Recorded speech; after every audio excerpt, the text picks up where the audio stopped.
All right, well, welcome to our second week on the Truth Behind the Traditions series that we're going through for the holidays. And it is, despite the Christmas music, it's Thanksgiving week, all right?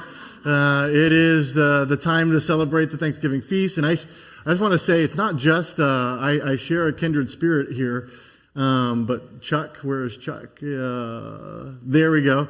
91st birthday will be on Thanksgiving Day. So, happy birthday. Yeah, there he is.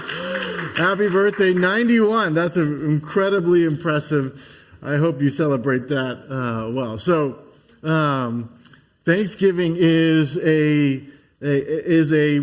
unique holiday. It's kind of like, of all the holidays, and you may differ, but you'd be wrong, it's like the culinary A-game holiday. I was just thinking about how like other holidays, they may have wonderful meals associated with them, but it's not like the highlight. The highlight is either like the presents or the fireworks or something, the costumes, you name it. Thanksgiving, the highlight is the meal. That is kind of like the peak. And it's interesting, and I appreciate this, that it's a unique holiday in the sense that menu of Thanksgiving is exclusive to Thanksgiving. You know what I mean? It's like if you were to serve like turkey and dressing for 4th of July, people would look at you funny. You know what I mean? They would like, what are you doing? That is a Thanksgiving meal. And I want you to kind of imagine all the parallels I'm going to be giving here, because I know you've got your own. There's certain dishes that only come out for Thanksgiving. That is it. You would never make them at any other time other than Thanksgiving. It would kind of be considered, anathema, or, kind of one of those, no way, it's a party foul if you were to do that. It's also kind of known, and maybe that's the reason why some of these dishes are only served on Thanksgiving, is because some of those dishes are they're the all-day dishes. Thanksgiving is one of those days where cooking starts bright and early, and it goes all day until the meal. And so there's nothing instant about Thanksgiving, and if there is, shh, pretend like it's not, except for the cranberry in a can. We were talking about that earlier. I don't know who does that, but when you pull the, that seems to be of days gone by. Maybe it's all, but it's all day cooking that requires patience. There's no rushing it. It takes hours upon hours to get it just right. But probably my favorite exclusive Thanksgiving kind of celebration or feature is that so many of those dishes that we eat are named after people. You know what I mean? And like I said, I'll have my own, you have yours.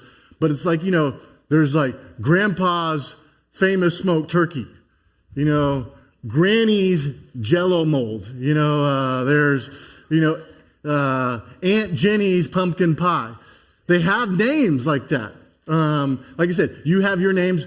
Our family has their names. I will say this. There's probably some people in this church that I wish I would have that name dish that's you. I mean, I think of Lupe and Juan and Vera and some of our Kate. And we have some great cooks in our church that I'm sure have dishes named after them, but I don't get to experience those. So, and then one of the other kind of features of Thanksgiving is that because of all the cooking and the meals, it's just known for its smells.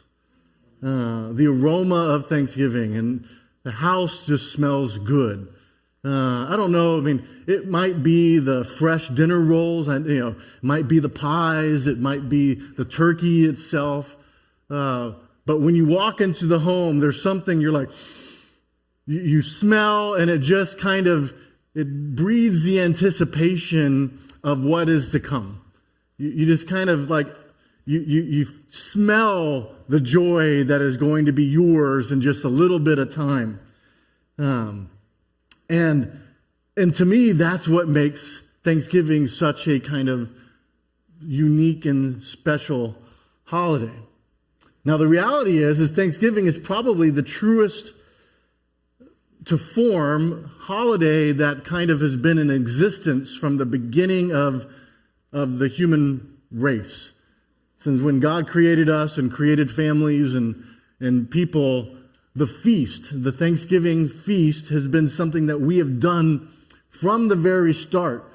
And what's interesting, it's probably one of the few holidays that you can go to any culture at any time in history and you will find that they have their feast. Maybe obviously not the same as our Thanksgiving feast because we're an American holiday, but you know what I'm saying. They may have their version of it at some point of the year, that time to gather family and bring out the best dishes and enjoy the food together. It's the combination of the food you enjoy partaking in with the people you enjoy partaking in good things together. It's those two things together is all the ingredients you need for this feast to be what it's supposed to be. And like I said, it's been in existence since the beginning of time. Feasts have always been kind of this day where people gather to remember. I'm going to give you a couple. Remember, I think, three things. Remember that God has provided. So if you go ahead and put that up there. That God's provision, He's provided this year. But not just that. If you notice, a feast is kind of like, it's a smorgasbord. It's abundant. It's you never skimp on that feast. It's supposed to be over the top. You should have leftovers the next day.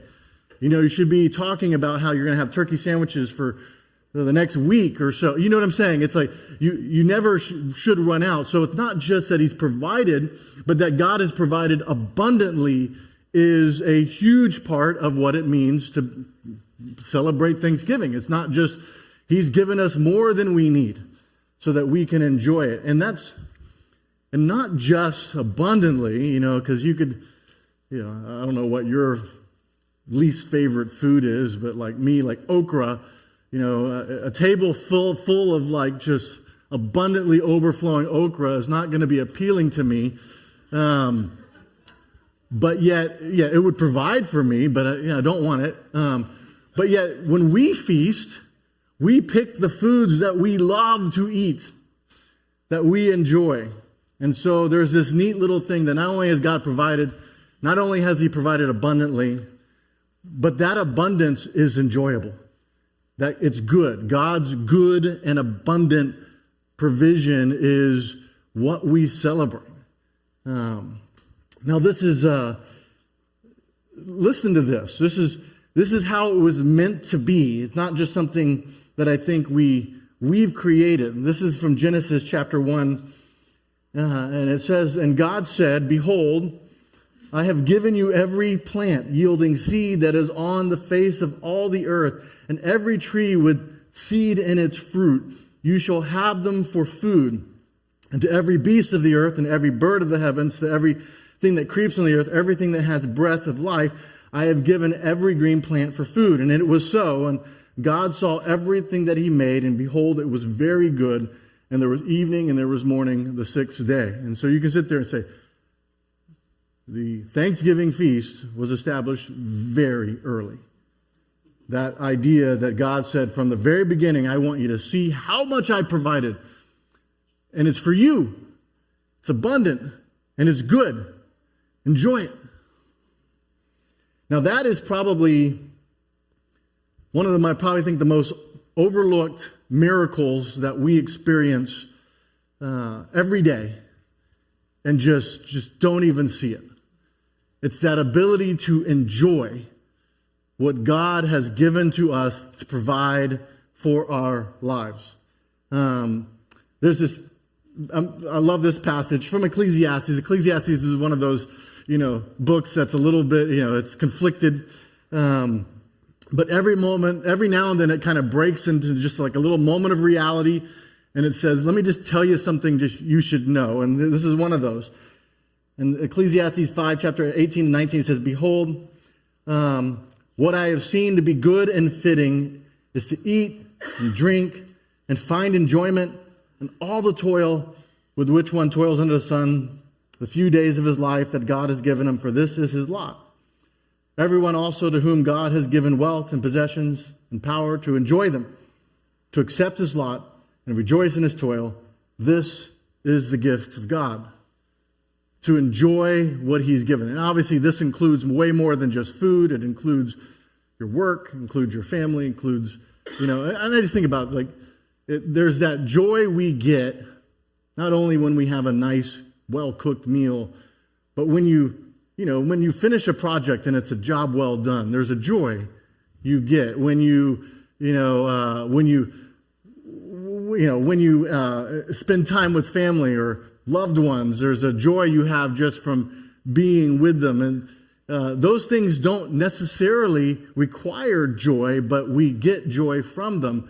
And I believe that is nothing short of a miracle. Consider this, that we cannot create something that enjoys anything. The idea of being able to enjoy something is a mystery to us. We know that there's certain receptors in your brain that when you experience joy, fire, but we don't know what those receptors do or why or how. The reason I say this is like I said, we enjoy a wonderful meal. We enjoy a hot shower. We enjoy spending time with family. But if you were to take a computer, I don't care, the most advanced AI computer, plug it in, it doesn't sit there and go, "Oh, love that electricity." You know what I mean? It doesn't know. It just turns on. It just knows, okay, I need that. And if you're on ChatGPT, I'm just going to tell you, and you're having a conversation with ChatGPT, it's not enjoying that conversation. It's just doing what it's programmed to do. We wouldn't even know how to begin to create something that enjoys just the most basic existence. Yet, when I read that Genesis passage, it said that God, for everything that he breathed life into, so it's not just us, but even the animal world has this basic, simple idea of being able to enjoy something that it needs to survive. That is an amazing gift that even the simplest of creatures seem to enjoy the things that they need for life. It feels good for them to partake in that, and didn't have to be that way. And so a huge part of Thanksgiving is to enjoy what God has given us to live, to provide, the meal, the family. And so that's what we do. We gather and we enjoy this feast together. Now, I would say that is a huge part of what we do on Thanksgiving, but that is only the half of it. That's the part that we know. It's called Thanksgiving. No one's going, "Oh, wait, Mike, you just told us amazing truths, and that we're going to rename this holiday Thanksgiving because of what you said." No, like I said, every culture, even if they don't know it comes from God, people enjoy the provision that they have received. So that's not, I think, it's something that we should, I still think, be in awe of, but it's not a revelation to speak. That's the part we get. But let me say there is another half of this that I don't think, get today as much as we should. And it's because if you go back and you look at the feast of old, there was never a feast without a first being a sacrifice. You didn't enjoy the meal unless you slaughtered the lamb or the cow or whatever it was that you were eating. In the Old Testament, and even in older days, and maybe like in your great grandparents' eras, in order to enjoy that meal, someone went out to the barn that morning and brought the animal in, that was going to be the meal. We were talking about some stories. My mom has some, my grandmother has some, even some of the people in our prayer time beforehand were talking about how that beloved little lamb that they had at home or chicken or whatever it was, became that night's meal, and to their horror. But that's how it was. It was, in order to feast, you had to sacrifice. You had to do something. Leviticus chapter 23:37. These are the appointed feasts of the Lord. So all these feasts, which you shall proclaim as times of holy convocation, for presenting the Lord food offerings, burnt offerings, grain offerings, sacrifices, and drink offering, each on its proper day. There was a cost associated with the feast. You had to give something as an offering in return. And it was a way that was done to kind of say, thank you to the Lord. Say, you provided for us. Here is a portion of what you have provided to me. I give back to you as an offering, as saying a thank you for your abundance. It's basically saying, I know it came from you in the first place, so I'm just acknowledging that it is yours and to begin with. But that offering typically wasn't cheap.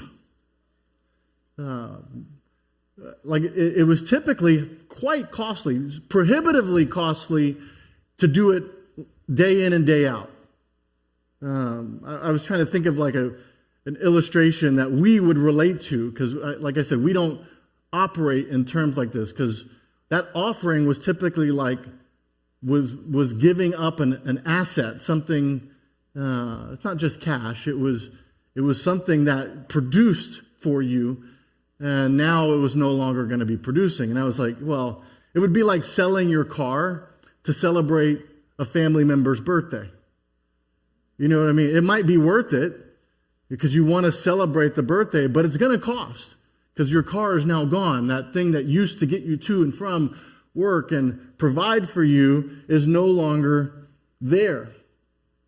You probably see this best and how costly this offering would be in the story of the prodigal son. If you go to Luke, you'll see this story in chapter 15 of the prodigal son, one of the famous stories where the son, wayward son, goes off and blows his father's fortune and is literally in the pit, the pigsty, when he comes to his senses and returns, not expecting to be accepted, but the dad runs out to greet him because he just is thankful to see his son alive.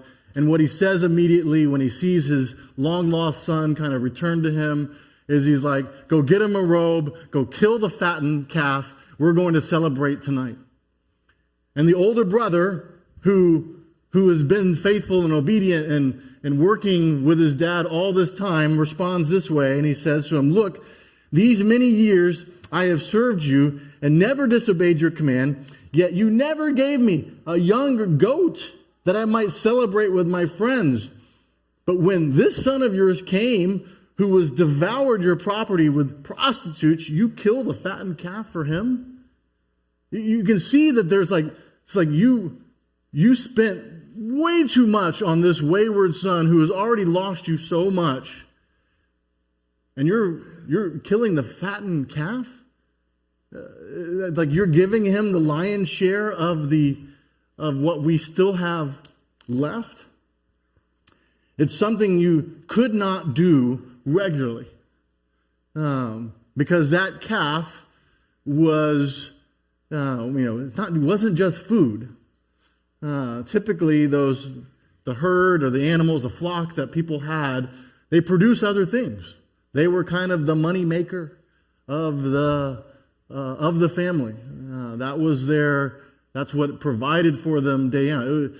I think, it's not a term we use that much anymore, but it has the right meaning. It's the idea of killing the golden goose. The goose that would lay the golden eggs, you don't kill that in order to eat, so even no matter how wonderful that goose is going to taste tonight, you've just cut off your golden egg supply. And so you got to think of terms like that. That fattened calf was a money maker until it was killed. Then it can't make it anymore. So that sacrifice often meant taking the life of that offering. It was an animal offering, and it would be be quite gruesome, at least to us. And so to kill a fattened calf or a lamb was killing the golden goose. So, but on top of that, we don't, as a culture, when we think of like that sacrifice, like for us to kill something today, I know there's some of us who hunt, good for you. Most people don't.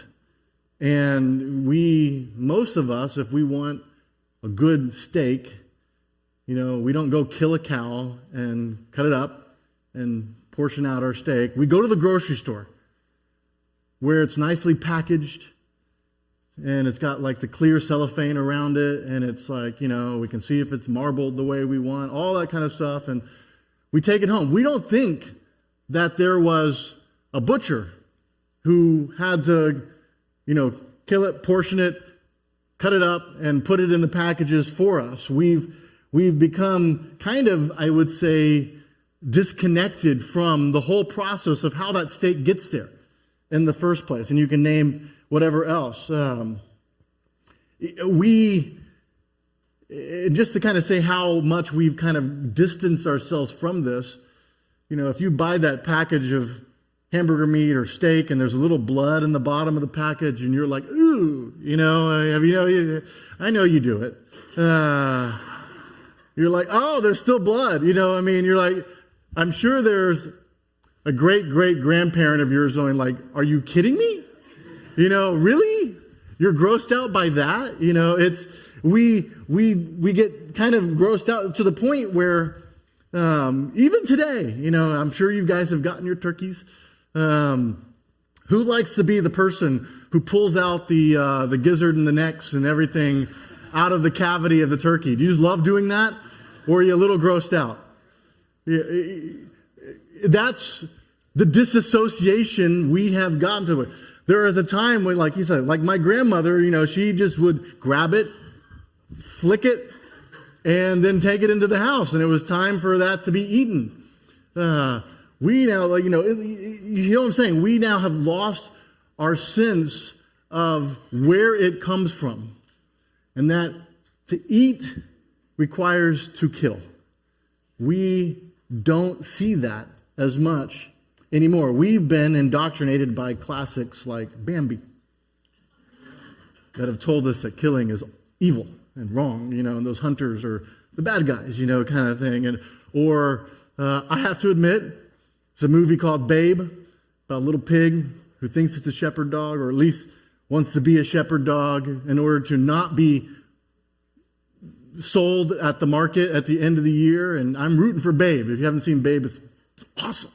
But you root for Babe because you don't want him to become the butcher's next, prize pig. You want him to be able to live a long and happy life. Charlotte's Web. My Heather will talk about kids who would read Charlotte's Web and refuse to eat meat ever again. Because, Wilbur is going to be someone's meal, and that's so wrong for us to kill Wilbur. That's what we've been raised with, and it's worked. It's worked. It icks us out to think that something might cost something's life. Probably the closest glimpse we get to today of the cost and sacrifice it takes to feast, enjoy a feast, is, the person who labors in the kitchen all day. The cost of what it may be, the cost of the actual meal items, or the cost of traveling to see family, or the cost of having to take time off of work. Those are probably the things that the only cost associated today with a feast that we can and I'm going to say that's so minor, and we don't celebrate any of those. We don't sit there and go, how much my plane ticket cost? It was awesome. You don't think like that. You see the cost as a negative, a necessary negative, but you don't really celebrate it. And we typically, if you think about it, don't want to be reminded of the cost.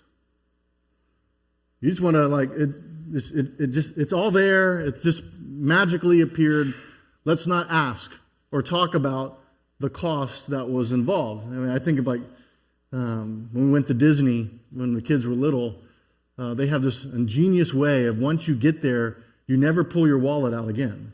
You've got your little card, so you don't think about how much things cost. You just go around and do your thing, and you know what I mean? They've been able to separate the idea that sandwich or that lunch or whatever it is cost you anything, and so you're able to enjoy it.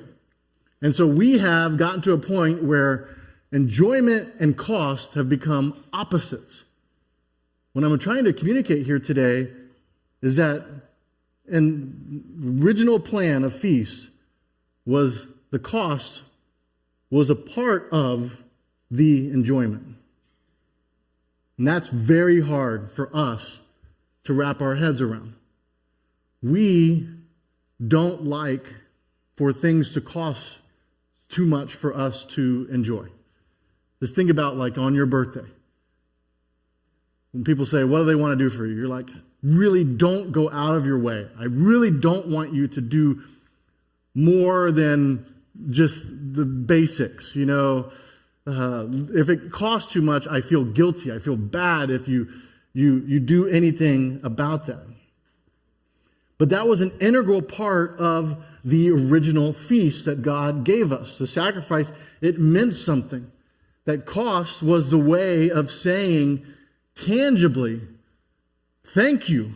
Let me tell you how much I want to thank you, Lord.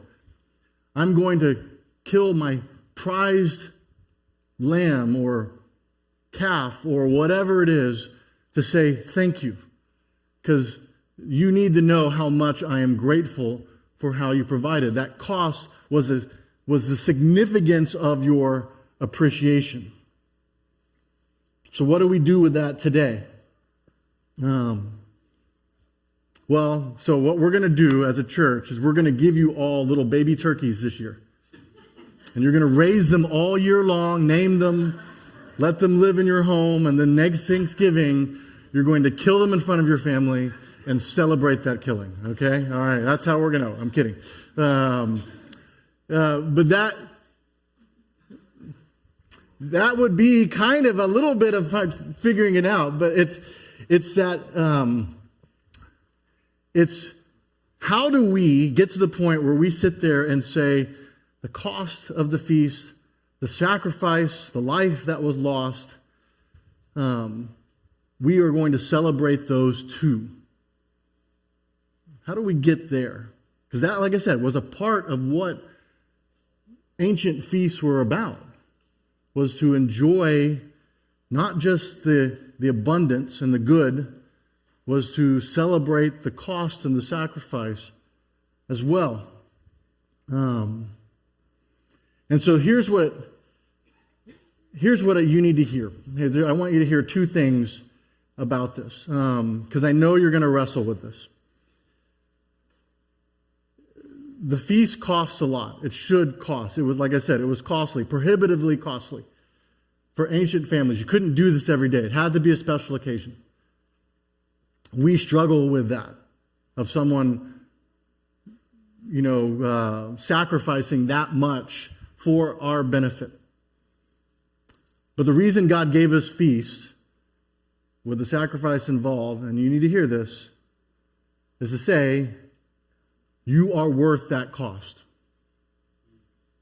You are worth that cost. I know it costs to provide for you and to give you abundance and to make it good, but you are worth that cost. Like I said, we struggle to hear that. We don't struggle to say it to somebody else. You know what I'm saying? If someone in your family who you love and cherish, you want them to hear from your own mouth, it's worth it. You're worth it. Don't worry about the cost. Don't worry about how much time and effort and everything that it took. You're worth it. And so what I'm telling you right now is you need to hear that from God's own mouth. You are worth the cost it takes to provide for you. The cost of these celebrations was a part of God telling his people, you're worth it. but yet we're still going to struggle with the sacrifice, death part of it. So there's another thing you need to hear. A big reason why we don't associate the sacrifice with the feast anymore is because we don't sacrifice anymore. You know, like I said, in old times, in Jewish communities, the feast always had a sacrifice that preceded it. And so that was something that was a part of the entire day. And so you couldn't get around it. But today, we don't sacrifice anymore. We don't offer sacrifices. And I'm going to say there's a good reason for that. You can blame Jesus. It's his fault because, as Doug read earlier, it said Hebrews chapter 10, verse 11 through 12, every priest stands daily at his service, offering repeatedly the same sacrifice, which can never take away sins. But when Christ had offered for all time a single sacrifice for sins, he sat down at the right hand of God. So Christ said, I am going to be the sacrifice. Once and for all, you don't have to do that anymore because it's done. Hence, I'm going to go sit down and enjoy sitting next to the Father now because the work has been completed. Jesus, in part, ended the sacrificial system, but he did not end the model of sacrifice and feast are celebrated together. It's just that we don't sacrifice anymore, but there is a sacrifice we should be celebrating every time we feast, and it is the sacrifice that Christ offered. I know it feels weird to sit there and say, hey, you know, at this meal, we're going to celebrate that Christ died for us. You know, that doesn't seem to be connected with a feast. You know, I think about what we celebrate. We celebrate Christ's birth. We celebrate his resurrection. But we don't often celebrate his crucifixion. We use it as kind of a sad, melancholy thing. But hear me out. I don't think it was meant to be that way. Throughout the Old Testament, whenever a sacrifice was made, there's a word that goes along with it almost every time. And it's the word pleasing aroma. Leviticus chapter 23:18. And you shall present with you the bread of 7 lambs, a year old, without blemish, and 1 bull from the herd and the 2 rams. There's their sacrifice. They shall be a burnt offering to the Lord, with their grain offerings and drink offerings and food offerings, with a pleasing aroma to the Lord. This was the idea that this sacrifice that you gave him it smelled good. And you guys know, I mean, a good barbecue, it smells so good. You know what I mean? That aroma is what God would smell whenever that same aroma is in the house on Thanksgiving Day, is that kind of smell that God would smell and think, smells good. Now listen to this. Ephesians chapter 5, verse 2. And walk in love as Christ loved us and gave himself up for us, a fragrant offering and a sacrifice to God. As hard as it is for us to put our minds around it, Christ's crucifixion and death was a beautiful thing. Not so much for what happened, but for what it accomplished.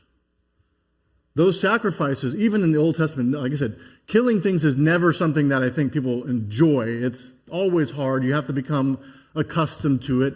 No kid sits there and just love it, well, except for maybe doodlebugs and ants. But little sweet things with eyes that are cute, we struggle to kill, but yet in the sacrificial days, that offering accomplished something for us. And so when Jesus gave himself for us, it accomplished and gave us life so that we would never have to sacrifice again. And that is something to be celebrated. And so I'm going to say it again. When you feast and you enjoy God's goodness and his abundance and his provision, it's good to celebrate the cost and the sacrifice that has given you that life. And to hear from him saying, and I'll say it again, you're worth it. Christ did not die for you because you weren't worth it. He died for you because you were worth it. He gave his life for you so that willingly for you to receive it and to enjoy it and to choose to walk with him, to accept that gift, to enjoy the life he has given you. John 10:10 says this, I came that they may have life and have it abundantly. He's like, he wants you to enjoy the life that he has given you. He wants you to receive it. There's an acronym that's always stuck with me, and I think it's a good one. You know, we tend to operate in our relationship with God in this idea that I hope God doesn't give me what I deserve. You know, it's like that idea, I've been bad, I'm not as good as I ought to be. I hope he doesn't smush me, you know, or kick me out or whatever it is. And we think that's grace, and it's not. That's mercy. You know, mercy is kind of this idea that God does not give you what you deserve. You know, and that's for the sin that you have accomplished. And mercy is a wonderful thing. But grace is even better. Because you take that knot and you move and say, God does not give me what I deserve. And you move it to the God gives me what I do not deserve. That's grace. Grace is saying God is going to give you what you didn't earn or work for or merit. He gives it to you simply because he loves you and he desires for you to know his goodness. And so the acronym is GRACE, is GRACE. And like I said, it's simple, but it's stuck with me, and I hope it sticks with you. But it's God's riches, God's abundance, God's goodness, God's riches at Christ's expense. And it helps me to understand that he wants you to know his goodness and his riches that have been paid for by Christ.